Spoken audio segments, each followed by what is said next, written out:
¿Puedo empezar una fiesta para mirar? ¿Sí? Ya estamos en vivo. Bien. Listo. Muy buenas tardes a todos los amigos y amigas que nuevamente están participando en esta videoconferencia el día de hoy, organizada por el Comité de Solidaridad Internacional y Lucha por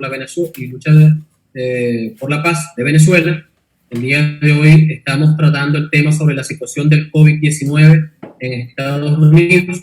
Nos está acompañando Mark Burton, él es de la Dirección Nacional del Consejo Estadounidense por la Paz, US Peace Council, y también nos acompaña Terry Maxson, ella es coordinadora para Latinoamérica de COPINC. Recordemos que ambas organizaciones han sido muy activistas, particularmente en Estados Unidos, en los temas de la paz, en los temas de los derechos sociales, en los temas de las reivindicaciones y particularmente con los temas de la solidaridad con Venezuela. Entonces, nos gustaría muchísimo que pudiéramos comenzar esta videoconferencia, por supuesto, escuchando a Mark Burton, desde el Consejo Estadounidense por la Paz, que nos comente un poco sobre la situación que está ocurriendo actualmente en Estados Unidos con el COVID-19 y las luchas del pueblo estadounidense. Adelante, Mark. Gracias. Primero, me gustaría saludar a ustedes en COSI.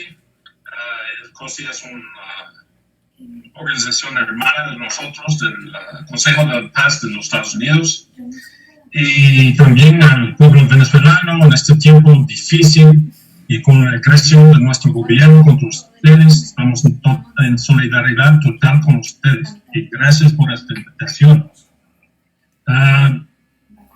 Yo soy abogado, entonces para mí la cosa más impresionante del COVID-19 es lo que está pasando con los presos, porque eso es lo que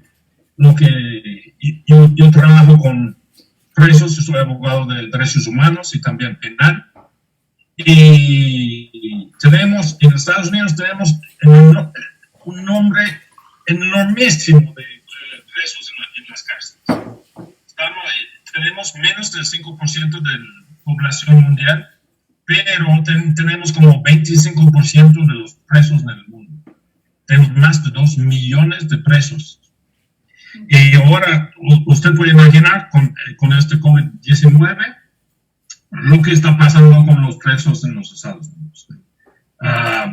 Hay algunas maneras de dejar los presos salir, pero no mucho. Hay muchos presos en las cárceles que están en riesgo de contaminación. Dicen en las cárceles federales que 70% de la población carcelaria está infectada de Estados Unidos, está de COVID-19. Y también en mi estado hay como 70% de los presos en algunas prisiones contaminados. Porque desde los años 70 tenemos una política aquí de encarcelar a la gente para control social. Era un tipo en reacción del gobierno, en reacción del movimiento de derechos civiles y contra la guerra de Vietnam. Aumentando, hasta ahora tenemos más de 2 millones. Entonces tenemos este grande problema con presos enfermos. La mayor parte de la gente en las prisiones son gente de bajos recursos, ¿no? Pobres, gente que no tiene mucha en la vida. Y ahora están sufriendo este encarcelamiento y también este cosa.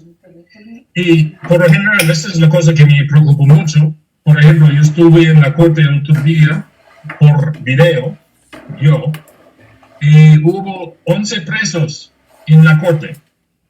Y de los 11 presos en la corte, 9 tenían COVID-19. 9 de 11. Entonces tenemos una tragedia aquí en las cárceles estadounidenses. Pero eso es solamente una parte del problema.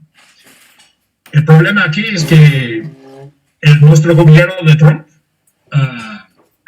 está manejando muy mal la situación de salud con esta pandemia. Yo he esperado un mes haciendo nada cuando él supo, o más, tal vez más tiempo, cuando él supo que hay un problema. Y dijo que era una broma. Y aquí un problema grande es que nuestro sistema de salud es mucho privado. No tenemos un sistema de salud público muy fuerte. Entonces, el país en total, por lo general, no estaba preparada por esta cosa. Y muy manejado por el gobierno. Y ahora tenemos más casos en el mundo. Tenemos más de 1 millón de casos. Y tenemos como 700,000 muertos de esta cosa. Y ahora lo que está pasando, no sé si yo estoy sobrepasando el tiempo, usted me avisa si estoy hablando demasiado. Pero ahora lo que está pasando, hay un movimiento de reabrir el país por varias razones. De una parte, es los jefes, los capitalistas, que quieren que la gente trabaje, mismo si mueren. Ellos quieren ganar dinero y quieren abrir sus negocios. Otra parte, hay muy poco apoyo del gobierno a la gente. Para algunos, ellos enviaron un cheque de $1,200. Que $1,200 aquí en los Estados Unidos no paga la renta. Es solamente un cheque nada más. Entonces hay mucha gente que empiezan a tener problemas con comprar comida, pagar la renta, alimentar a sus hijos. Entonces hay gente así que quieren regresar a trabajar también. Entonces estamos en grandes problemas porque si reabrimos la economía demasiado temprano, podemos tener mucho más muertos, mucho más gente infectada. Puede ser un problema grande.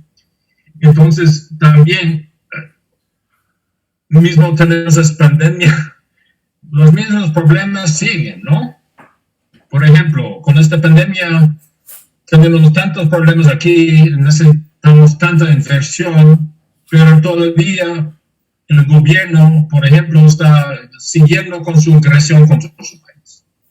Y es ridículo. Tienen los recursos para la agresión, pero para ayudar a la gente un poco. Entonces, yo puedo hablar más sobre derechos humanos aquí, lo que está pasando. Por ejemplo, tenemos un problema de derechos humanos de nuestra población afroamericana, afrodescendiente.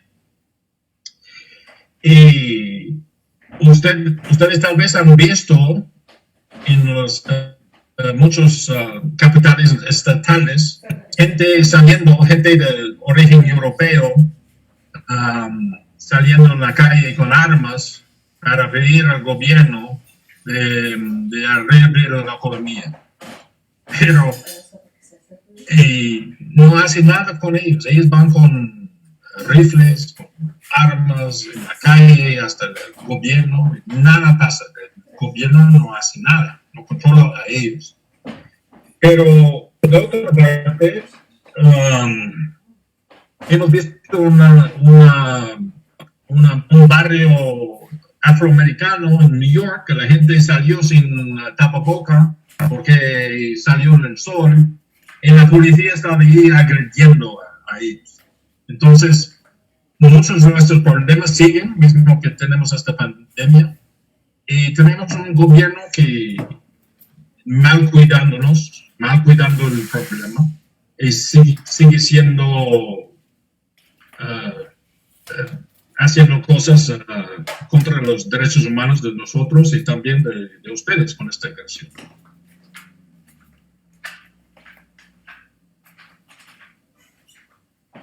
Correcto. Bueno, muchísimas gracias, Mark, por esa primera apreciación.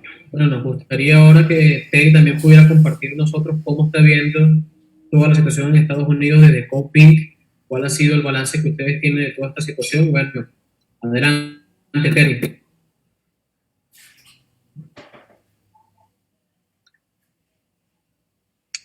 Here from the United States. Allí tienes el audio.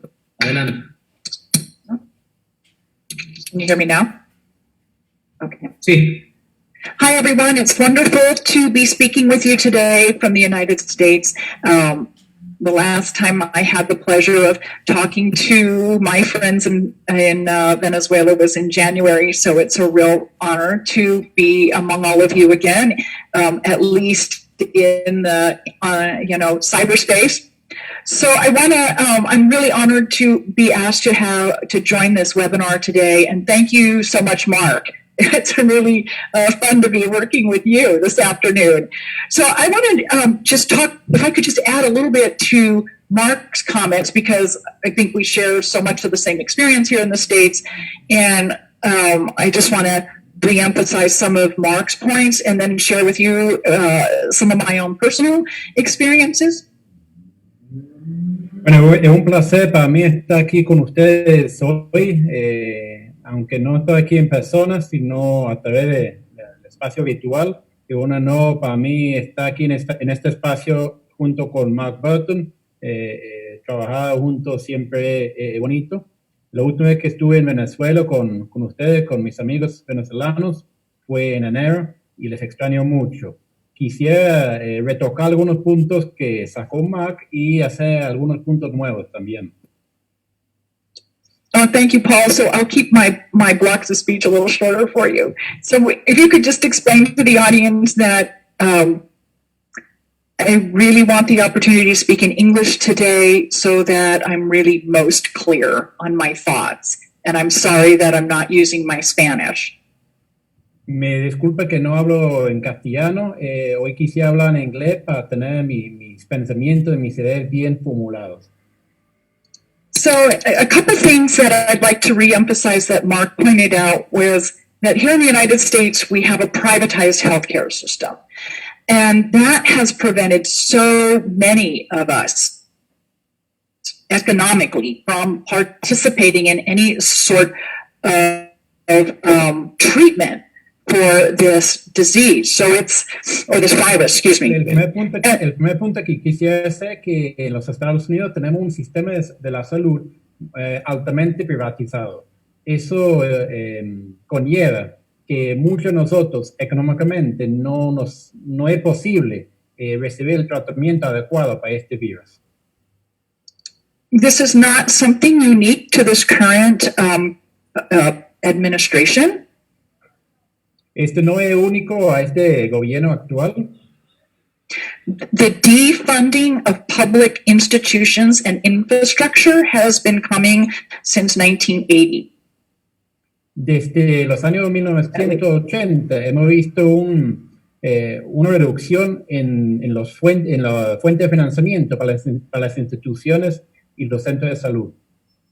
And so one of the things we're seeing with this almost completely privatized system is that sophisticated, so to speak, Western healthcare is ineffective for the people versus the access that preventative systems, public and preventative-oriented systems have, such as that emulated by Cuba.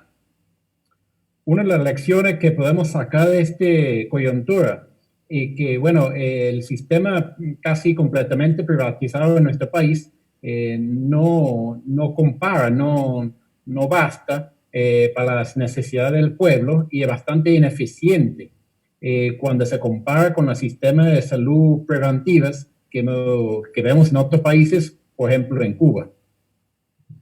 So in that regard, I would classify the United States among other neoliberal capitalist economies, such as Honduras, Ecuador, Brazil, and Bolivia right now. I would put the United States right among those other countries of the Americas. Por ende, yo clasificaría el sistema de la salud en los Estados Unidos junto con otras economías neoliberales como en Ecuador, Bolivia, Brasil y Honduras. So the other thing we should reemphasize is that this particular system that we are living in here in the United States really overtly protects profits versus people. El sistema del cual tenemos aquí en los Estados Unidos es un sistema que realmente protege al lucro, a la plusvalía sobre el pueblo. So, for instance, the population is supposed to receive a maximum $1,200 check from the federal government. Por ejemplo, la población está supuestamente recibiendo cheques hasta $1,200 por parte del gobierno. This is not enough for anyone to live off of here in the United States. Maybe a month. And so you can interpret the objective of that $1,200 check as pushing people back into the workforce regardless of the status of the virus. Este monto aquí en los Estados Unidos no es suficiente para beber, posiblemente para un mes máximo. Entonces podemos entender que es una estrategia para empujar al pueblo a volver a su puesto de trabajo. So then a couple of things that I'd like to, obviously we have, as Mark pointed out, we have very specific vulnerable demographics in the United States. Otra cosa que me gustaría resaltar es que en los Estados Unidos tenemos una demografía bastante interesante. And those include African Americans, Incluyendo, por ejemplo, los afroamericanos, our migrant labor force, principally from Central America, y un esfuerzo, una mano de obra migrante, principalmente de América Central. our prison population, including prisoners and staff, Y tenemos una población de prisioneros que incluyen tanto los encarcelados como la guardia, el equipo de guardia. and perhaps not so well, but ironically, a demographic that's very vulnerable is the U.S. military. Y una parte de la población que está altamente vulnerable a este virus es la Fuerza Armada de los Estados Unidos. And so those populations, with the exception of the U.S. military, have not historically been able to have access to really basic, fundamental health care variables from early on in their lives. Estos sectores de la población, con la excepción de los militares, son sectores que realmente no han tenido acceso a los elementos fundamentales de la salud desde una edad muy temprana en sus vidas. So what we see, for instance, with the Cuba model, healthcare model, Cuando comparamos con el sistema de la salud cubano, is a focus on the state providing the population appropriate prenatal care and for the general population access to health care, housing, and proper nutrition. podemos ver diferencias como, por ejemplo, el acceso a la atención prenatal, el acceso a la vivienda y buena nutrición. So this model, which is emulated in Venezuela as well, this model builds healthy, strong people from the very start. People with a very strong, or as strong as possible, immune system. Este modelo que vemos en Cuba, pero que también vemos en parte en Venezuela, es un modelo que desde una muy temprana edad ayuda a generar personas con buena defensa y con un fuerte sistema inmunológico. So we don't have a system that promotes or offers that to our population as a whole. everyone as a whole, regardless of income and regardless of ability to pay. Nosotros no contamos con un sistema parecido que a pesar de los ingresos, el poder financiero tenga acceso a esos beneficios. So there are many, many people vulnerable to COVID-19 here in the States. We have the largest number of fatalities in the world at the moment. I believe it exceeds 60,000 people dead. Tenemos una población o grandes sectores de la población nuestra que son bastante vulnerables al COVID-19. Y hoy en día contamos con la mayor cantidad de muertos en el mundo, por encima de 60,000. So for those of us who were alive during the Vietnam War, this is absolutely horrifying, a horrifying number. It's more people, more U.S. citizens are dying now of COVID-19 than died during the Vietnam War era. Para nosotros que vivimos durante la guerra de Vietnam, es una coyuntura actual terrible. Hemos visto como más ciudadanos norteamericanos han muerto por COVID-19 que por la guerra de Vietnam. So let me just share with you a really poignant statistic. And I live in Washington, D.C., and we have a predominantly African-American population. And, or some wards do. Some are exclusively that. And those are the areas, the neighborhoods that are suffering the most. And also our day labor workforce, which is principally migrants from Central America.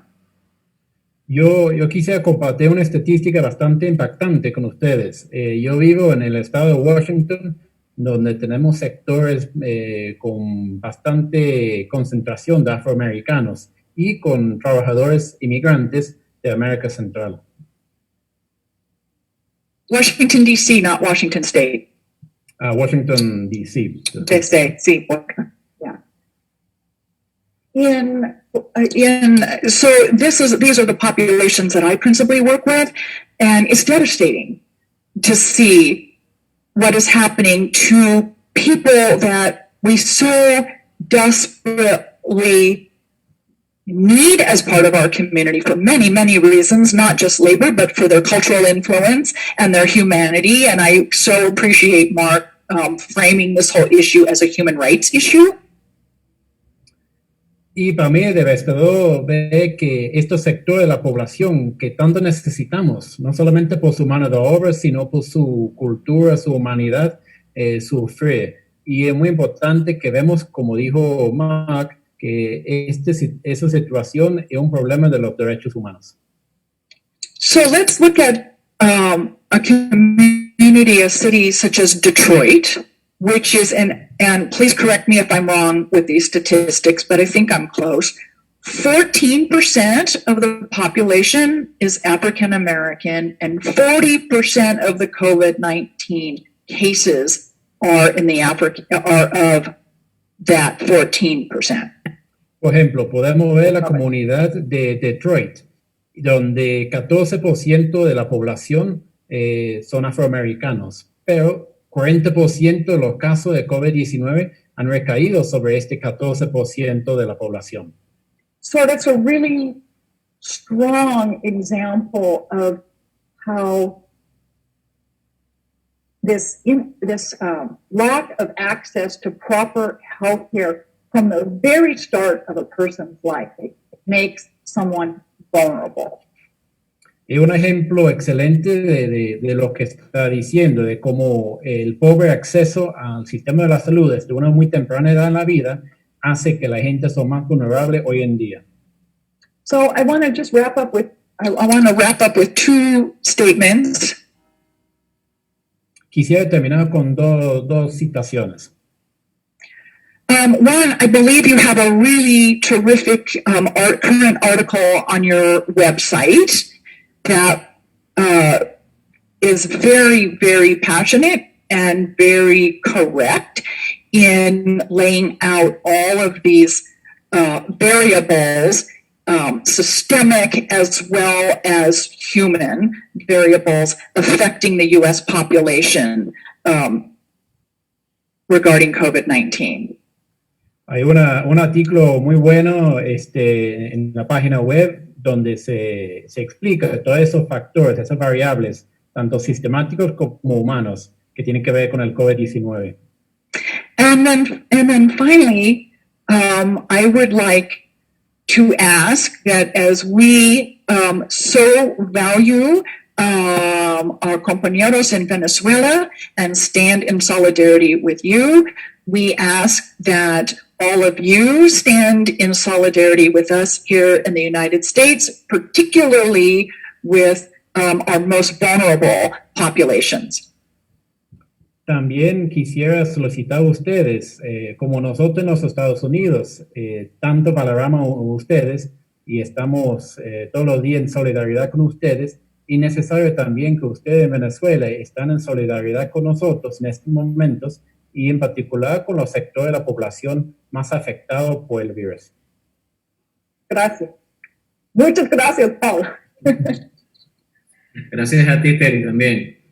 Bueno, Mark, sobre la base de todos estos comentarios que tú hacías al principio y también lo que nos ha venido comentando Terry, tú hacías una reflexión importante, ¿no?, sobre la situación hoy particularmente y quienes están en prisión en Estados Unidos, cómo se ha venido dando ese proceso de violación a los derechos humanos, a la población carcelaria. ¿Qué pudieras comentarnos y ampliarnos sobre esto? Es decir, ¿cómo se está viviendo la situación desde esta óptica? Además, tú que eres abogado, es importante señalar, Mark, es abogado en Estados Unidos, él es defensor de muchos luchadores sociales y políticos, entre uno de ellos Simón Trinidad. Entonces, bueno, sería muy bueno, Mark, que pudieras quizás comentarnos un poco al respecto.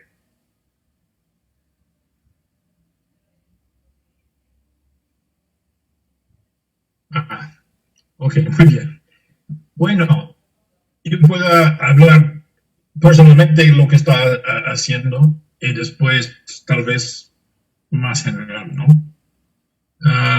Estamos luchando en los cortes para los presos. Estos son presos que son en detención preventiva, que ellos pueden bajar bajo fianza, una fianza bajo palabra o muy chiquito para salir, para que no hay tanta gente en la cárcel, para reducir la población en la cárcel, por ejemplo, aquí en Denver. He tenido éxito y con muchos casos y otros no. Entonces, esa es otra cosa, derechos humanos, porque cuando la gente está en detención preventiva, no son culpables de nada, son acusados. Entonces, no han hecho nada y es contra nuestra constitución, supuestamente, que no pueden castigar a una persona sin ser condenado por un crimen. Pero ahora, si la gente no sale, como le dije, en Colorado y en el sistema federal, como 70% de las personas tienen contacto con COVID-19. Entonces, eso es como un castigo. Ellos están forzados a estar juntos con otras personas, muy juntos, viven juntos, no hay posibilidad de tener espacio entre un preso u otro. Y ahora muchos son enfermos. Entonces, para mí es una vulneración de sus derechos humanos, porque es un castigo sin ser condenado en un delito, ¿no? Entonces, como abogados, estamos haciendo eso, pidiendo a la corte que la gente salga, y los jueces a veces son nuestro lado, a veces no. Por lo general, hay mucha llamada para que los presos salgan, ¿no?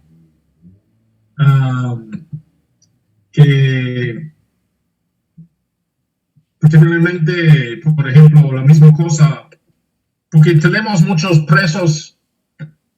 Tenemos presos del Estado, tenemos presos del federal, y también tenemos presos, gente que están presos solamente porque son en este país con los documentos necesarios, ¿no?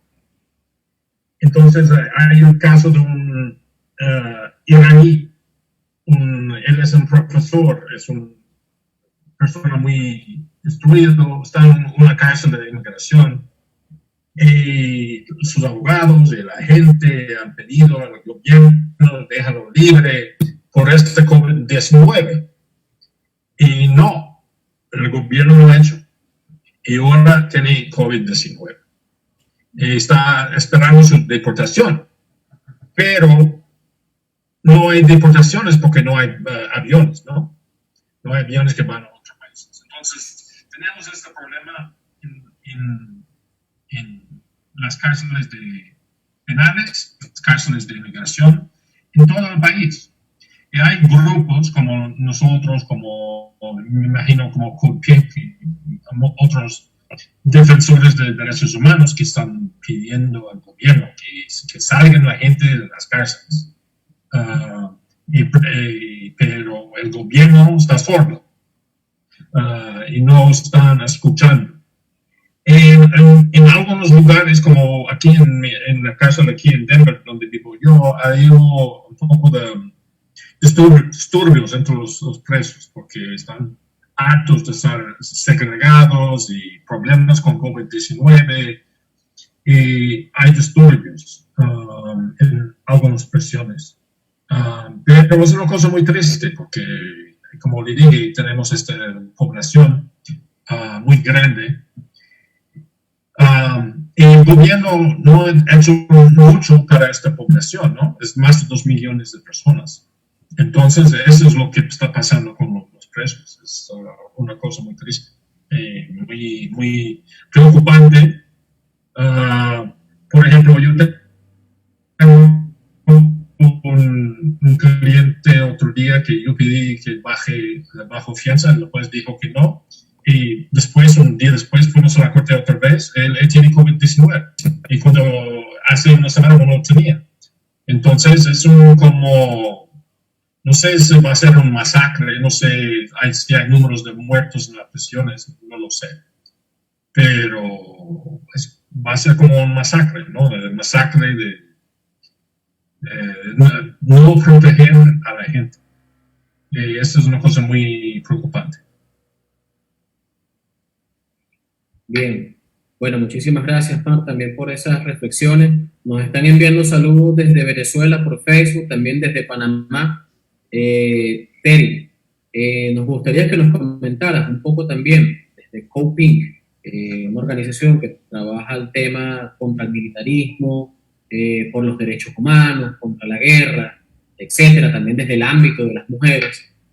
¿Cuáles son las banderas actuales de lucha que están levantando ustedes? Además de toda la situación del COVID-19, sabemos que las luchas por los derechos de la población, de las mujeres en Estados Unidos se mantiene, contra la guerra y contra el militarismo en Estados Unidos se mantiene. Que nos puedas hacer unas reflexiones sobre el trabajo, las iniciativas que ustedes impulsan y cómo siguen desarrollando eso el día de hoy.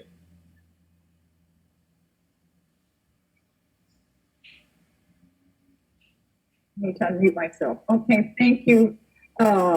So regarding Code Pink's work here in the United States, yes, we were founded in 2003 as a female anti-war organization, specifically contra la guerra en Iraq. Oh, there you go, Paul. I slipped into the Spanish. Bueno, con respecto al Code Pink, nosotros nos fundamos en el año 2003 específicamente como una organización feminista contra la guerra. So we have come to see and come to understand, and many activists such as us in the anti-war movement have come to understand over the years that warfare has evolved and become hybrid, so to speak. Nosotros hemos llegado a entender a través de los años, nosotros, muchos de las activistas que somos, pues hemos llegado a entender que la guerra ha evolucionado a través de los años y hoy en día se puede calificar como una guerra híbrida. And so one of the things we are currently focused on, and have been for a number of years, Una de las cosas en la cual nosotros estamos enfocados hoy en día y a través de los años también, regarding hybrid warfare, con respecto a la guerra híbrida, is the use of unilateral coercive measures, also known as sanctions, against Venezuela and about 34 other countries. una de las medidas que estamos más investigando hoy en día es el uso de las medidas unilaterales coercitivas, también conocidas como sanciones, en contra de Venezuela y alrededor de 34 otros países del mundo. So we clearly see, and we believe more and more of the world population is seeing how devastating this form of U.S. warfare and foreign policy is affecting specifically right now Cuba, Iran, and Venezuela.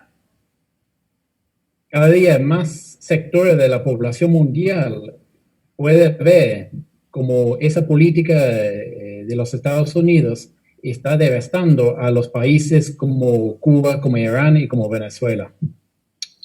We also understand that even prior to the COVID-19 outbreak, También entendemos que incluso antes de la pandemia COVID-19, that sanctions affect women and children first and principally. que las sanciones impactan mayormente, primeramente y mayormente a las mujeres y a los niños. So, as a lot of our viewers this afternoon understand, Code Pink is very, very focused on pushing in two directions: education for the U.S. public, and also our congressional work on the Hill to lift sanctions lift sanctions in general, and to stop this abusive form of U.S. foreign and military policy. Por eso el Code Pink está trabajando fuertemente en dos ejes de trabajo. Una es la educación sobre las sanciones aquí en los Estados Unidos y el otro es un trabajo legal para levantar las medidas. So also regarding warfare, we do, me and my teammates specifically, we focus on Latin America. Sobre el impacto de la guerra, nosotros y mis compañeras enfocamos mayormente en América Latina. We understand that with a specific focus on América Central, Con un enfoque específico en América Central, there are many forms of U.S. intervention, including military and economic intervention that is Existen varias formas de intervención de los Estados Unidos, incluyendo la intervención militar y la intervención económica, that is destabilizing those countries and forcing people to migrate to the United States. And in that, forced migration is making them quite vulnerable to COVID-19. y que estas medidas buscan destabilizar los países y generar una inmigración obligada hacia los Estados Unidos, lo cual también conlleva alta vulnerabilidad hacia la pandemia COVID-19. So regarding this, our anti-war work on so many fronts, Con respecto al trabajo nuestro antiguerra que llevamos en bastantes frentes, the biggest thing that we can do here in the United States is to educate our population as to the horrors of this particular type of all warfare as far as Code Pink's concerned, warfare, economic and military warfare. Entonces, el mejor esfuerzo que nosotros podemos hacer aquí en los Estados Unidos es educar a nuestra población sobre las tragedias de esa intervención, esas guerras, tanto económicas como militares.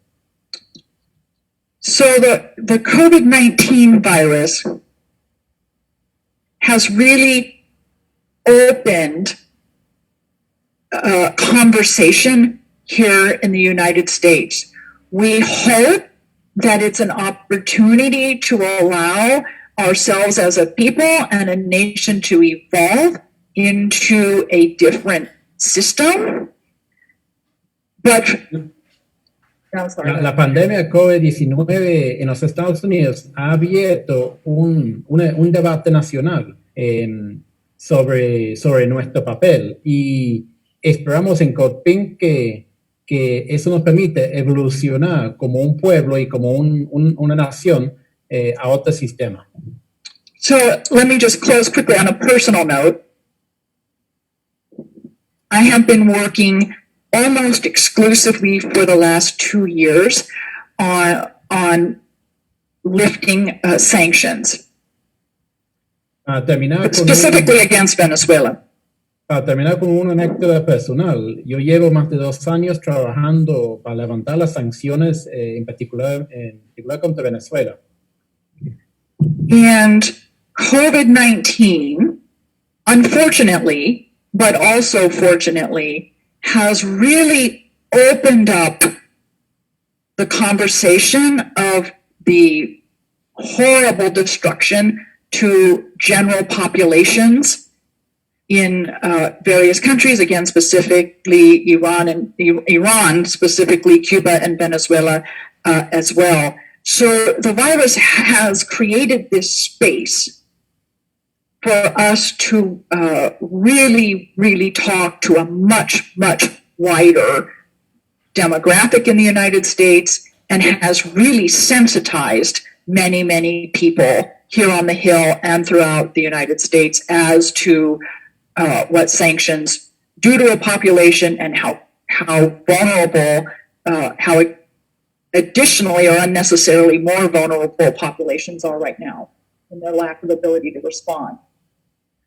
Y la pandemia COVID-19 y la destrucción que ha llevado, en particular en países como Irán, en Cuba y en Venezuela, ha abierto ese debate, esa conversación nacional y un espacio donde nosotros, los activistas y las activistas, podemos hablar con unos sectores más amplios de la población norteamericana que están más sensibilizados hacia el impacto de esas sanciones y el impacto que tienen las sanciones a los sectores más expuestos de la población en los países receptores.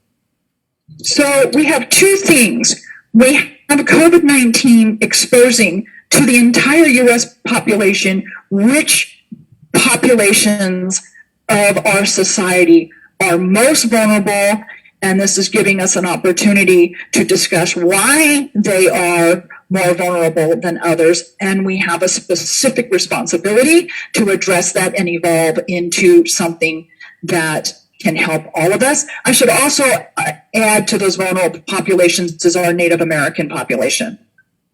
Entonces tenemos realmente 2 cosas. Por un lado tenemos una población norteamericana que está cada día más consciente del impacto del COVID-19 a los sectores de la población más expuestos, y en eso incluye también la población indígena de los Estados Unidos, y nos conlleva la pregunta de por qué esa población, ese sector de la población están más vulnerables, más expuestos, y cuál es nuestra responsabilidad en esa coyuntura. The other space we have now is the opportunity to really, really push to lift U.S. unilateral sanctions against all countries. Y por otro lado, tenemos una oportunidad para empujar fuertemente para el levantamiento de las sanciones unilaterales contra todos los países. So that's a big part of our work here at CodePink right now. We're pretty much absorbed in all of that right now. Y esos 2 elementos nos consume actualmente aquí en CodePink. Bueno, muchísimas gracias, Terry, por esos detalles tan importantes y sobre todo por esas banderas de lucha que ustedes siguen levantando desde COPINT. Bueno, Mark, igualmente, desde el Consejo Estadounidense por la Paz, que han estado también muy activos. Recordemos que antes de que iniciara esta crisis del COVID-19, estaba planificada una conferencia contra las bases militares en el extranjero que se iba a desarrollar en Chipre, organizada por el Consejo Estadounidense por la Paz, la coalición contra las bases militares y el Consejo Mundial de la Paz como una iniciativa también frente al militarismo, frente a la guerra, en defensa de la paz. Y en el marco de las acciones que desarrolla el Consejo Estadounidense por la Paz, nos gustaría que también nos pudieras comentar un poco sobre qué está haciendo el US Peace Council en toda esta coyuntura, cómo están trabajando los temas y cómo están mirando ustedes toda la amenaza de guerra que se cierne hoy sobre el mundo y sobre Venezuela en particular.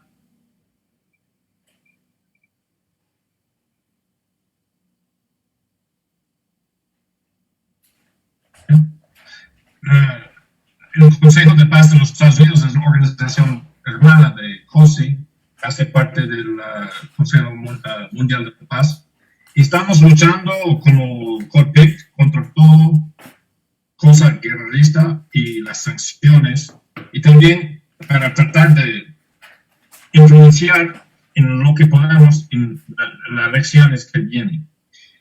Nosotros fundamos como en 1950, creo, después de la fundación del Consejo Mundial de Paz, y desde que yo estoy con esta organización, hemos luchado contra la guerra contra la República Árabe de Siria, y también contra la guerra contra Venezuela y ustedes. Estamos haciendo peticiones y mucho, el más ruido que podemos contra la guerra y por la paz. Estamos planeando una acción por las elecciones, de tratar de influenciar candidatos y el pueblo sobre el presupuesto militar que los Estados Unidos tienen y qué efectos tiene este presupuesto militar sobre la gente aquí y allá en el extranjero también. Porque tenemos una muy grande cantidad de dinero que va por el militarismo.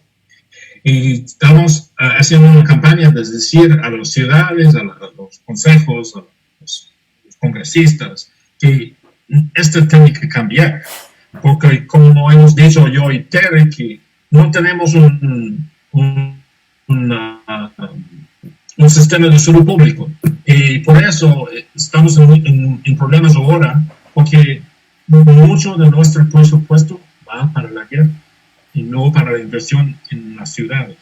Necesitamos infraestructura, necesitamos mejor escuelas, necesitamos carreteras reparadas, puentes reparadas.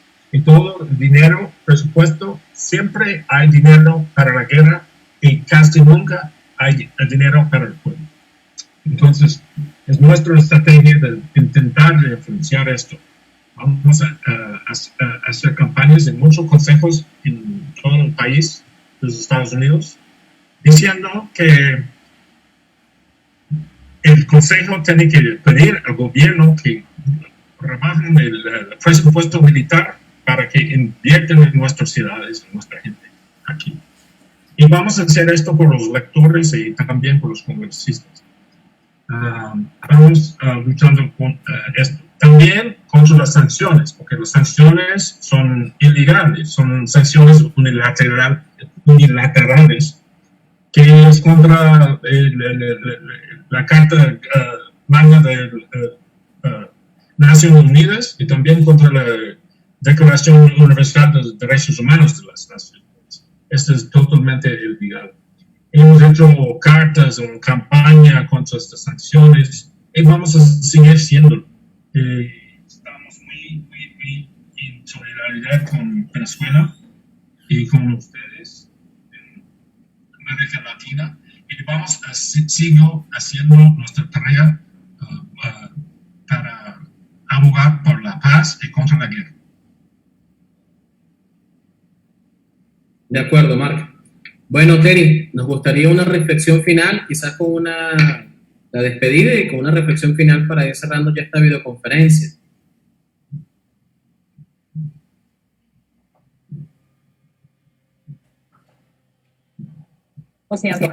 So in closing, I want to just first say thank you so much for his invitation to speak with you and all of our friends in Venezuela. A Sarah, me gustaría agradecer nuevamente la invitación de ustedes para hablar con todos nuestros amigos y amigos en Venezuela. I'm really pleased to be able to work with Mark this afternoon. Me agrada mucho poder trabajar con Mark Burton esta tarde. And I just really want to re-emphasize the human rights issues involved with COVID-19, and Mark did a beautiful job outlining all of that. Y quisiera estar resaltando nuevamente los elementos sobre los derechos humanos y la pandemia COVID-19. It's really obvious to many of us that we have specifically vulnerable populations here in the United States, but in general, because of our privatized system, many people who you would not expect also have no access to proper health care. Es bastante obvio para nosotros aquí en los Estados Unidos que tenemos sectores de la población bastante amplios que están expuestos a la pandemia, pero hemos visto un impacto más generalizado en estos días, donde hemos visto sectores de la población no comunes también sufriendo de tema de acceso al sistema privatizado de la salud. So again, I will just ask that that as we stand in solidarity with all of you in Venezuela, that you stand in solidarity with us as we continue to fight this pandemic here at home for me in the United States. Y nuevamente me gustaría solicitar a ustedes que como nosotros nos solidarizamos frecuentemente con Venezuela, es importante que ustedes también se solidaricen con nosotros y nuestra población y nuestra lucha contra la pandemia aquí en los Estados Unidos. And then I just want to show you mi pancarta that I've been sitting in front of this hour. I want to Quisiera share. mostrarle la pancarta que tengo aquí detrás mía. Muchas gracias, Terry. Claro que sí. Bueno, Mark, una reflexión igualmente para concluir, camarada. Sí, también yo quiero agradecer a ustedes para este espacio para hablar sobre lo que está pasando con nosotros. Y como le dije, vamos a seguir siendo en solidaridad con Venezuela contra la agresión de nuestro gobierno. Y me gustaría enviar un saludo otra vez a ustedes y al pueblo de Venezuela y todas sus organizaciones sociales, las comunas, sindicatos y todo. Y quiero que ustedes sepan que tiene gente aquí que están trabajando contra esta guerra y Trump no representa a todos los norteamericanos. Y la reflexión es que esta pandemia nos ha hecho muchos problemas y vamos a ser muy interesante lo que pasa en el futuro, porque en los Estados Unidos siempre Estados Unidos era número uno, siempre, pero ahora no tanto. Hay otros países en el mundo, en Corea del Sur, en Vietnam, China, que están manejando esta situación mucho mejor que los Estados Unidos. Y usted puede ver la decadencia aquí de nuestro sistema capitalista en nuestro gobierno. Pero ya es suficiente. Y gracias por todo y un saludo. I will say we're number one in one thing, COVID-19 deaths. Que sí somos el número uno en alguna cosa, la cantidad de muertos por la pandemia COVID-19. Bueno, camaradas, en nombre del COSE, yo de verdad quiero particularmente agradecer al Consejo Estadounidense por la Paz. Quiero agradecer a Mark Burton, un luchador, un activista, un compañero de la solidaridad, que está llevando muchas causas de luchadores políticos sociales presos políticos en las cárceles del imperialismo y que realmente ha tenido mucha solidaridad con nuestro pueblo. El Consejo Estadounidense por la Paz, una de las organizaciones que el año pasado vino a nuestro país en momentos muy difíciles a brindar solidaridad con nuestro pueblo.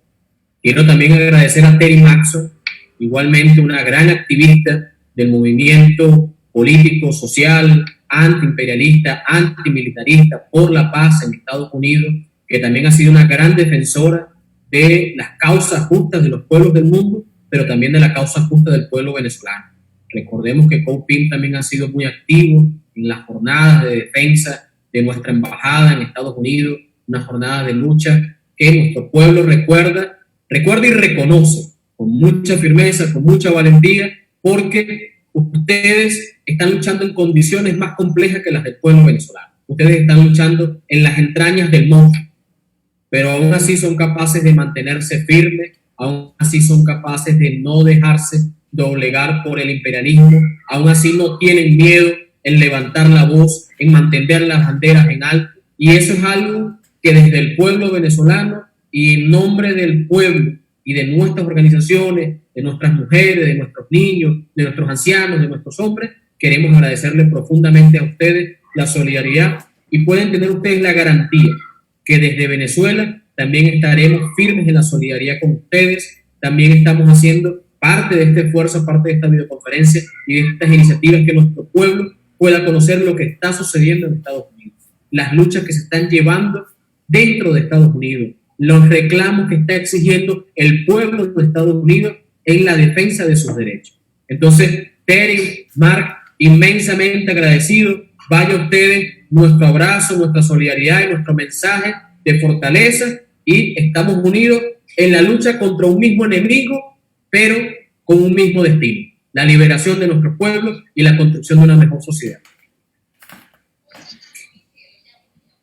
Muchas gracias, camarada. Muchas gracias, Paul. Muchas gracias a ustedes. Chao. Gracias.